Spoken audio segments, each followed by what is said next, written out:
हाँ तो दोस्तों इस वीडियो के अंदर हम शुभ श्री बायोफ्यूल्स के आईपीओ के बारे में बात करेंगे और जानेंगे कि उस आईपीओ के अंदर आपको अप्लाई करना चाहिए या नहीं। चलिए शुरू करते हैं।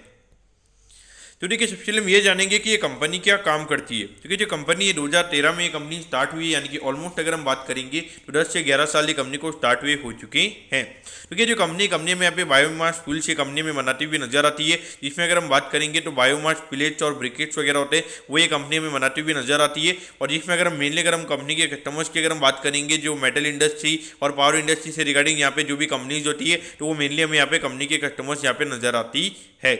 अगर हम कंपनी के मैन्युफैक्चरिंग फैसिलिटी की अगर हम बात करेंगे तो खासरा पहाड़ी विलेज में हमें यहाँ पे कंपनी का मैन्युफैक्चरिंग यूनिट नजर आता है, जो कि अगर हम बात करेंगे राजस्थान के टोर्क डिस्ट्रिक्ट में हमें यहाँ पे कंपनी का मैन्युफैक्चरिंग फैसिलिटी नजर आता है। अगर हम कंपनी के अगर हम कंपनी के कस्टमर्स की अगर हम बात करेंगे तो नॉर्दर्न स्टेट से हमें कंपनी के कस्टमर्स नजर आते हैं। इसमें से अगर हम बात करेंगे तो हरियाणा, उत्तर प्रदेश, राजस्थान और जो दिल्ली एनसीआर वाला जो रीजन है वहाँ पे हमें कंपनी के मेनली कस्टमर्स नजर आती हैं। अगर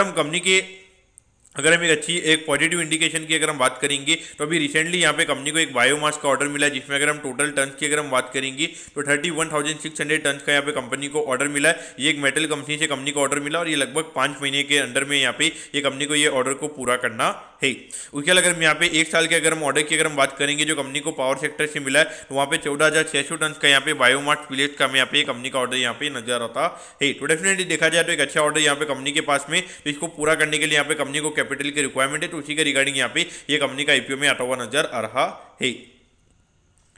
अब अगर हम यहाँ पे कंपनी के ऑब्जेक्टिव की अगर हम बात करेंगे तो एडिशनल प्लांट एंड मशीनरी यहाँ पे कंपनी को इंस्टॉल करना है, तो उसके रिगार्डिंग यहाँ पे कंपनी का आईपीओ में आता हुआ नजर आ रहा है। और बाकी अगर हम देखेंगे तो वर्किंग कैपिटल की रिक्वायरमेंट, यानी कि जो पूरी वर्किंग कैपिटल की साइकिल के रिगार्डिंग यहाँ पे जो फंड की रिक्वायरमेंट होती है उसके रिगार्डिंग ये आईपीओ में आता हुआ नजर आ रहा है। अब अगर हम यहाँ पे कंपनी के फाइनेंशियल्स के बारे में अगर हम बात करेंगे तो देखिए 2021 में हार्डली 18 लाख के लगभग कंपनी का रेवेन्यू का नंबर था, लेकिन देखिए 2021 में लगभग 6 से 7 महीने हमने कोविड देखा था, तो उसकी वजह से हो सकता है कि यहाँ पे कंपनी के नंबर्स काफ़ी कम थे। अगर हम 2022 में अगर हम देखेंगे अराउंड 7 करोड़ के लगभग रेवेन्यू का नंबर हमें यहाँ पे नजर आता है। 2023 यहाँ पे कंपनी के लिए काफ़ी अच्छा रहा है, अराउंड 59 करोड़ के लगभग यहाँ पे कंपनी ने रेवेन्यू का नंबर किया था। अभी 6 महीने में अराउंड 43 करोड़ के लगभग का रेवेन्यू का नंबर हमें यहाँ पे नजर आता है, जो कि इंडिकेट कर रहा है कि अराउंड 80 to 90 करोड़ के लगभग का रेवेन्यू का नंबर हमें यहाँ पे ये पूरे फाइनेंशियल ईयर में कंपनी का देखने को मिल सकता है। अगर हम प्रॉफिटेबिलिटी की बात करेंगे तो यहाँ पे अराउंड 27 लाख के लगभग कंपनी का प्रॉफिट का नंबर था। 2023 में अराउंड 2 करोड़ 42 लाख के लगभग का प्रॉफिट यहाँ पे कंपनी ने किया है। अभी 6 महीने में ऑलरेडी अराउंड 1 करोड़ 36 लाख के लगभग का नंबर में यहाँ पे नजर आता है, जो कि इंडिकेट कर रहा है कि लगभग यहाँ पे 2 करोड़ 70 से 2 करोड़ 80 लाख के लगभग का पूरा प्रॉफिट का नंबर में यहाँ पे ये पूरे फाइनेंशियल ईयर में कंपनी का देखने को मिल सकता है। तो ऑल ओवर देखा जाए तो यहाँ पे कंपनी के ग्रोथ के नंबर हमें यहाँ पे अच्छे नजर आते हैं, और उसके अलावा एडिशनल कैपिटल अगर कंपनी को मिलेगी तो वहाँ पे डेफिनेटली और एक अच्छी खासी ग्रोथ के नंबर हमें आने वाले 1 से 2 साल में देखने को मिल सकते हैं।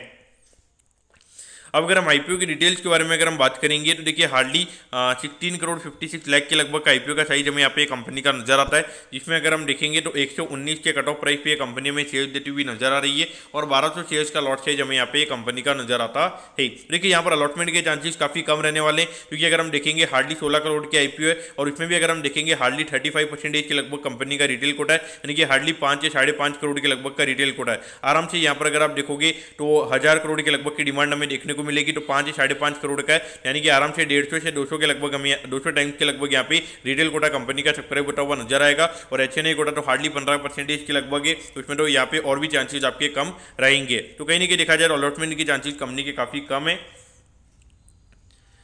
अब अगर हम यहाँ पे कंपनी के टाइम टेबल के बारे में अगर हम बात करेंगे तो देखिए 9 से 11 को ये आईपीओ 9 तारीख को ये आईपीओ में स्टार्ट होता हुआ नजर आएगा, और 11 तारीख को ये आईपीओ में क्लोज होता हुआ नजर आएगा।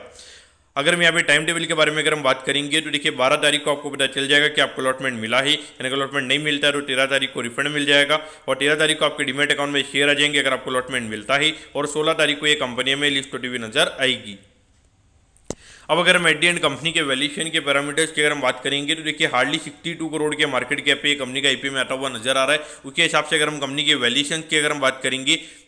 तो इस साल में लगभग 2 करोड़ 72 लाख के लगभग का प्रॉफिट ये कंपनी में कमाती हुई नजर आएगी, तो उसके हिसाब से अराउंड 21 से 22 के पी रेशियो पे कंपनी का आईपीओ में आता हुआ नजर आ रहा है। क्योंकि जिस तरीके से कंपनी में ग्रोथ हुई नजर आ रही है तो वहाँ पे डेफिनेटली अगर हम देखेंगे तो वैल्यूएशन वाइज इतना ज़्यादा मुझे पर्टिकुलरली कॉस्टली नहीं लगा है, क्योंकि एक बार के लिए अगर 20-25% की ग्रोथ है तो उसके हिसाब से 21-22 का जो पी रेशियो है वो मेरे ख्याल से जस्टिफाइड यहाँ पे नजर आता है। और अभी जो एडिशनल कैपिटल कंपनी को मिली है और उसके अलावा जो ऑर्डर बुक अभी कंपनी के पास में अवेलेबल है तो उससे ऐसा लगता है कि ये पर्टिकुलरली 25-30% से आने वाले 2 से 3 साल में कंपनी में ग्रो करती हुई नजर आ सकती है। तो पॉइंट से अगर हम देखेंगे एक नॉर्मल काइंड ऑफ वैल्यूएशन पे कंपनी का आईपीओ में आता हुआ नजर आ रहा है। अगर आपको यहाँ पे लिस्टिंग गेन के लिए अगर ये आईपीओ के अंदर अप्लाई करना है तो मेरे ख्याल से अप्लाई किया जा सकता है। अगर आपको लॉन्ग टर्म के हिसाब से भी अगर ये आईपीओ को देखना है तो मेरे ख्याल से आप देख सकते हो कि हार्डली 16 करोड़ के लगभग का आईपीओ है, 62 करोड़ के लगभग का यहाँ पे